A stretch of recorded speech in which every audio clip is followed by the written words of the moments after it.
मैं एक बात नहीं समझ पाता पल्लवी जी, किसी की सरकार हो, हम तो सरकार रहे नहीं कभी, हम सरकारों को कवर करते रहे। दिनेश जी, कोई घटना घटती है, मैं नेताओं से कई बार असहमत हो जाता हूं और तीखे तौर पर असहमत होता हूं। देख रहे हैं, करेंगे, मैं कौन देख क्या रहे, मान लीजिए आज जजमेंट आया 2 बजे, 3 बजे अगर मैं सरकार में होता, 3 बजे मेरा माइंड क्लियर होता कि हमको क्या करना है। नेक्स्ट वर्किंग डे पर 10 बजे हम सुप्रीम कोर्ट का दरवाजा खटखटा देते। इसमें कोई भोजन बैठक चिंतन विश्राम के सत्र होंगे क्या? नहीं ना। हमको पता था कि यह विषय आंदोलन के रास्ते पर जाएगा, अध्यापकों को चिंता व्याप्त होगी, उत्तेजना में दूसरे कदम उठाए जा सकते हैं। पल्लवी जी, तो जो काम हमको करना है वो सही वक्त पर नहीं कर लिया जाना चाहिए। कुछ मर जाएं, कुछ अवसाद में चले जाएं, एक दृश्य हाहाकारी हो जाए, उसके बाद हम उठे और कहे रुक जाओ, हम जा रहे हैं सुप्रीम कोर्ट। ये पहले नहीं कह सकते हम लोग? अरे श्रीमती जी, कुछ तो सस्ता लो, बचत करो। नहीं श्रीमान जी, सब बढ़िया लो, रहने दीजिए। इसमें क्या खास बात है? थोड़े में ज्यादा स्वाद, यही तो है इसकी खास बात। वाह मामा, क्या स्वाद है। अरे मेरे राजा, प्योर मसाला। ये है सीक्रेट रेसिपी MDH का जीरा सिप जल जीरा मसाला। सिप सिप जीरा सिप, जीरा सिप MDH का जल जीरा, जीरा सिप, जीरा सिप MDH का जल जीरा, जीरा सिप। पल्लवी जी, बिल्कुल आपकी बात उचित है और सरकार इस पे जल्द से जल्द ही इस पे बात करेगी और आगे जाएगी। और बिल्कुल, क्योंकि जैसे मैंने कहा, देशवासियों के लिए बहुत ही ज़्यादा संवेदनशील है और ये महत्वपूर्ण विषय है, क्योंकि शिक्षकों के, बहुत सारे शिक्षकों के करियर का सवाल है, तो इसमें सरकार बिल्कुल भी देर नहीं करेगी। तो भाई मैं दिनेश जी के पास आऊंगा, एक अपना अनुभव बताता हूं। अशोक जी की सरकार थी, राज्य कर्मचारी हड़ताल पर चले गए, सारे तनातनी हो गई, उधर से भी तन गए थोड़ा, अगले जी भी बोले ठीक है कर लो हड़ताल टाइप का, इधर से ये भी लोग अड़ गए।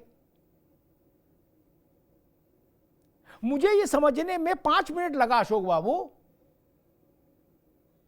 कि हड़ताल से प्रदेश का नुकसान होगा और अंततः हड़ताल खत्म करवाई ही जाएगी। हड़ताल के साथ तो प्रदेश नहीं चल सकता ना। तो हमने कहा जो कल करना है वो आज क्यों नहीं करना चाहते? कल करोगे ना तो कर्मचारी अनंत काल तक हड़ताल पर रह सकता, ना कोई सरकार अनंत काल तक हड़ताल झेल सकती है। तो बैठ जाओ दिनेश जी, बैठ गए दोनों लोग, समाधान निकल गया, जय जय हो गई। ये इतनी छोटी छोटी चीजें जो हम लोगों को समझ में आती दिनेश जी, वो क्यों नहीं समझ में आती है वहां जहां समझ में आना चाहिए उस स्तर पर?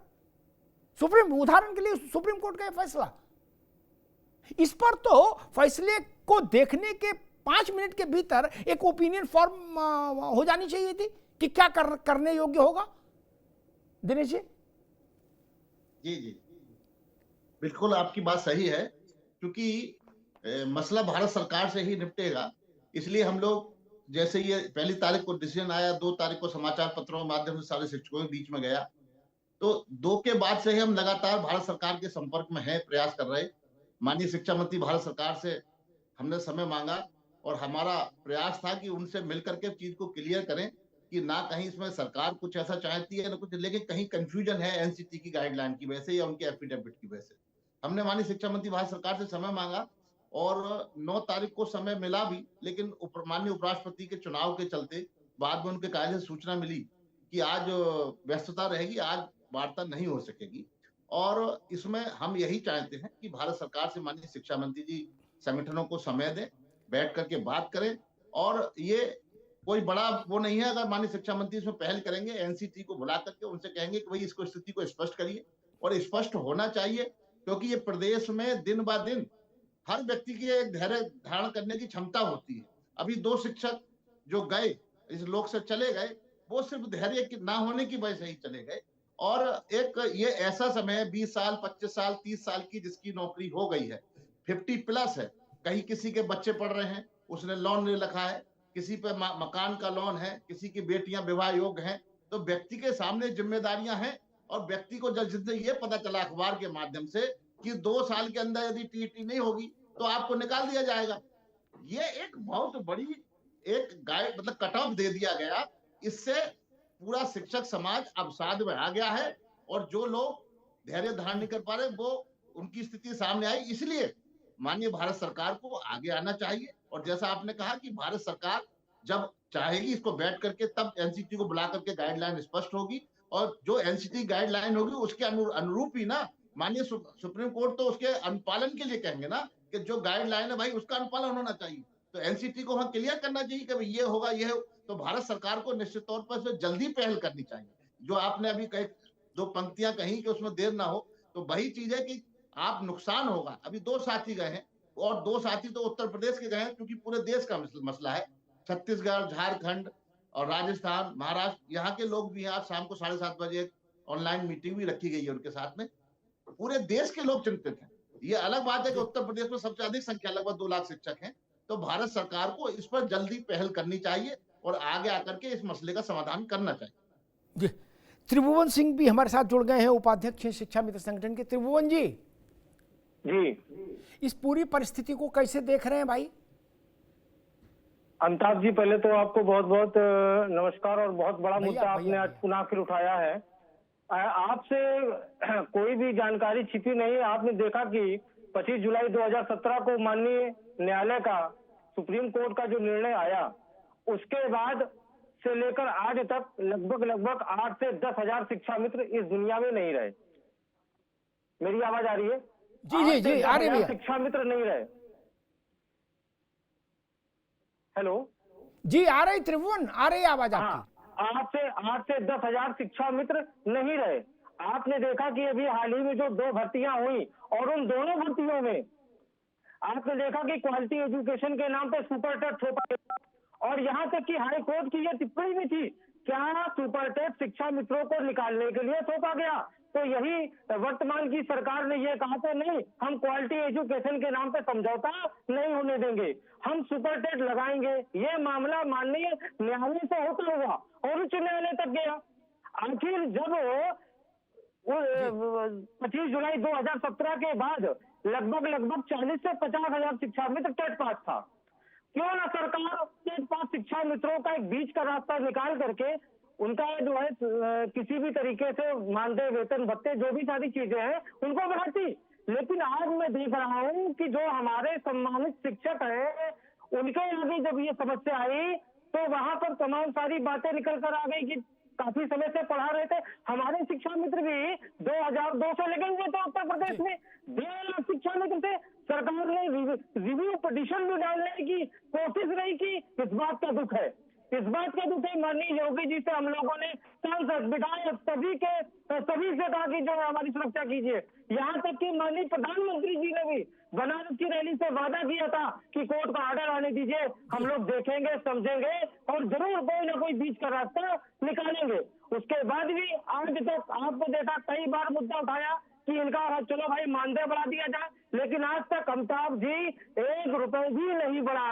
कैशलेस की बात आई, सुविधा की बात आई, 2022-23 में जो है आदेश आया, अभी कुछ साल पहले आया था कि कैशलेस इनको इलाज मिलेगा, आज तक उसका अता पता नहीं। हाई पावर कमेटी में नहीं, दिनेश शर्मा जी की अध्यक्षता में उस कमेटी का भी अता पता नहीं। आखिर हम कैसे विश्वास करें? ठीक है त्रिभुवन, अभी रुकना होगा। बाकी चीजें तो पुरानी हैं। एक बात त्रिभुवन ने उठाई, उस पर मैं उत्तर दे दूं और मेरे उत्तर को भरोसे योग्य मानना मित्र, है ना, क्योंकि जो मैंने कहा वो कभी असत्य नहीं हुआ। इस बार जो कैशलेस की घोषणा हुई है उसमें शिक्षा मित्रों को शामिल कराया गया है, उसमें अनुदेशकों को शामिल कराया गया है, उसमें रसोइयों को शामिल कराया गया है, उसमें मदरसे के टीचर शामिल होंगे, उसमें कस्तूरबा गांधी की टीचर्स शामिल होंगे, अटल विद्यालय के टीचर्स शामिल होंगे। लिख लीजिए त्रिभुवन जी, कागज निकालो, लिखो, ठीक। और ये कैशलेस ऐसा होगा जिसमें अध्यापक से लेकर रसोइये तक को 1 रुपया नहीं देना होगा। लिख रहे हो कि नहीं भाई? कहां गए? लो, मुझे नहीं पता राजाज्ञा आ गई कि नहीं आ गई, नहीं आई तो आ जाएगी जी और दिवाली तक ये व्यवस्था हो जाएगी। लिख लो कागज पर, ठीक ना? अमिताभ जी, इसलिए हर चीज को वेग तरीके से लेना भी ठीक नहीं। कुछ अच्छा हो तो, अरे रुको भाई, कुछ अच्छा हो तो उसके सराहना भी करनी चाहिए। बिल्कुल सराहना करनी चाहिए। है मतलब ऐसा आपके लिए लड़े और आप कह दो अरे किसी पे भरोसा नहीं, हमको क्या है, कुछ नहीं होगा, हम जानते हैं कुछ नहीं होगा। तो भाई आप सब जानते हो तो फिर तो लड़ाई आप ही लड़ लोगे। नहीं, ये भाव ठीक नहीं ना मित्र। अमिताभ जी, भाव का आपकी पीड़ा चिंता है। करते हैं लोग। इतने लोग एक्सपायर हो गए तो पीड़ा है। और आज मैं देख रहा हूँ सबको है। टेट का जो मामला आया है, सबको है टेट का पीड़ा। जो मामला आया है, हमारे 50-55 साल के शिक्षा मित्र साथियों ने पढ़ाई करी और टेट की परीक्षा पास की। ठीक बात है, हम उससे सहमत है। इसमें एक अंतर हम मैं बता दूं, दिनेश जी मेरी बात से सहमत होंगे। पहले तो मैं ये स्पष्ट कर दूं कि शिक्षा मित्रों के दिवंगत होने से, अवसाद में जाने के जो कारुणिक दृश्य है वो मेरी आत्मा को व्यथित करता है। उसका समाधान कैसे होगा सरकार जाने, लेकिन और मुझे याद है इसी सरकार के पहले कार्यकाल में एक कमेटी बनी, फिर वो कमेटी निर्णय तक नहीं पहुंच पाई। मैं उस कमेटी के संपर्क में था शिक्षा मित्रों के लिए। दोबारा फिर कमेटी बनी, भगवान चाहेगा तो दीपावली से पहले उसका भी सार्वजनिक घोषणा हो जाएगी। त्रिभुवन जी, उसकी भी सार्वजनिक घोषणा हो जाएगी।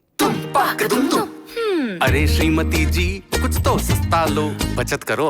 नहीं श्रीमान जी, सब बढ़िया लो, रहने दीजिए। इसमें क्या खास बात है? थोड़े में ज्यादा स्वाद, यही तो है इसकी खास बात। वाओ मामा, क्या स्वाद है। अरे मेरे राजा, ये है सीक्रेट रेसिपी MDH का जीरा सिर्फ जल जीरा मसाला। सिप सिप जीरा सिप, MDH का जल जीरा सिप, MDH का जल जीरा सिप।